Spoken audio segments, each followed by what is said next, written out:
సమాజంలో ఉన్నటువంటి వృత్తిలో ప్రధానమైన వృత్తి, ఉన్నతమైన వృత్తి, అందరూ రెస్పెక్ట్ గౌరవంగా చూసే వృత్తి ఉపాధ్యాయ వృత్తి. సమాజంలో ఉన్నటువంటి వృత్తిలో నాకు ఇష్టమైన వృత్తి ఉపాధ్యాయ వృత్తి అని చెప్పినటువంటి వ్యక్తి మన అబ్దుల్ కలాం గారు. సమాజంలో ఉన్నటువంటి డాక్టర్, లాయర్, ఇంజనీర్, పోలీస్, రాజకీయ నాయకుడు, ఇలా అందరినీ అంటే సమాజాన్నే తయారు చేసేవాడే ఉపాధ్యాయుడు. సమాజంలో ఉన్నతమైన జీవితం కావాలన్నా, రెస్పెక్ట్ కావాలన్నా, సమాజంలో ఎక్కడికి వెళ్ళినా మనల్ని గుర్తించాలి అన్నా, సమాజంలో నలుగురు నమస్కారం పెట్టాలి అన్నా, మనల్ని నవ్వుతూ పలకరించాలి అన్నా అది ఒక ఉపాధ్యాయుడికి మాత్రమే సార్. మంచి జీవితం, మంచి జీతం, పేరు ప్రతిష్టలతో హ్యాపీగా ఉండేటువంటి వృత్తి ఉపాధ్యాయ వృత్తి. రోజుకు 8 గంటలు టీచింగ్ చేస్తూ సాయంత్రానికి ఇంటికి వచ్చి ఫ్యామిలీతో హ్యాపీగా గడిపే జీవితం ఏదైనా ఉంది అంటే అదొక ఉపాధ్యాయ జీవితం సార్.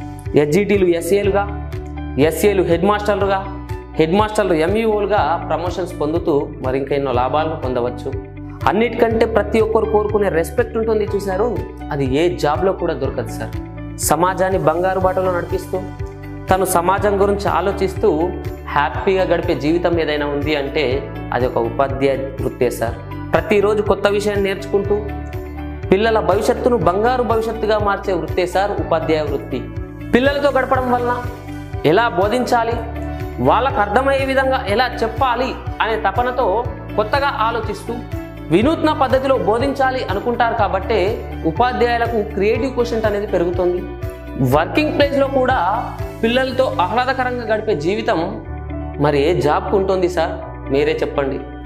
కొంచెం ఎక్కువగా టైం దొరకడం వలన, కొంచెం ఎక్కువగా పుస్తకాలు చదవడం వలన చాలామంది ఉపాధ్యాయులు సమయాన్ని సద్వినియోగం చేసుకుంటూ సివిల్స్ లాంటి గౌరవప్రదమైన మరియు ఛాలెంజింగ్ ఉద్యోగాలను సాధించగలుగుతున్నారు.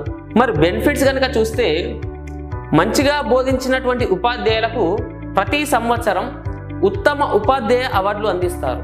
మరి ప్రతి నెల మీరు పనిచేసినందుకు గాను ప్రతి నెల 31వ రోజున లేదా ఫస్ట్ రోజున శాలరీ మీ అకౌంట్లో వేస్తారు. డిన్నర్ అలవెన్సెస్ అని, హౌస్ రెంట్ అలవెన్సెస్ అని కూడా అందిస్తారు. అది ప్రతి 6 నెలలకు ఒకసారి మళ్ళీ పెంచుతూ ఉంటారన్నమాట. ప్రతి నెల మీ శాలరీ నుంచి కొంచెం కట్ చేసి అది దానికి ఇంట్రెస్ట్ కలుపుకొని మీరు రిటైర్డ్ అయిన తర్వాత అది మీకు అందిస్తారన్నమాట. జీవితం గురించి ఎలాంటి బెంగ లేకుండా హ్యాపీగా కాలు మీద కాలు వేసుకొని హ్యాపీగా లైఫ్ను లీడ్ చేయవచ్చు. వర్క్ లోడ్ అయితే చాలా తక్కువగా ఉంటుంది. రోజుకు 8 గంటలు చాలా కూల్గా పని చేసుకోవచ్చు.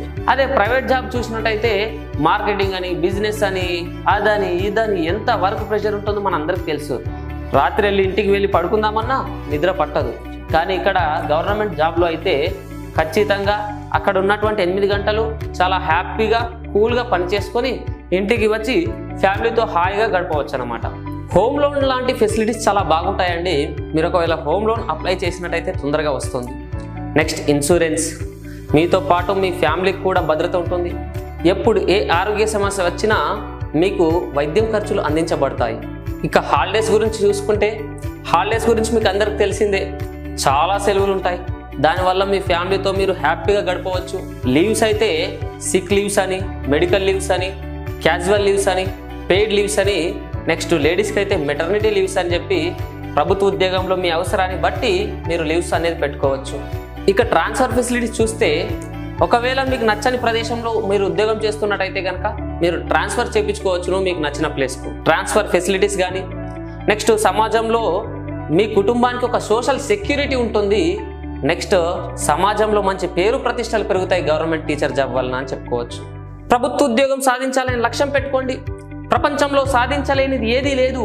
మీ భయాన్ని పక్కన పెట్టండి, ఆలోచనను ముందర పెట్టండి, మీ కష్టాన్ని తొందరగా మొదలుపెట్టి ఎలాగైనా సరే టీచర్ జాబ్ కొట్టండి. ఈ వీడియో చూస్తున్న వాళ్ళందరికీ ఫ్యూచర్లో రాబోయే పరీక్షల్లో ఖచ్చితంగా గవర్నమెంట్ జాబ్ సాధించాలని మనస్ఫూర్తిగా కోరుకుంటూ నేను మీ మహేష్.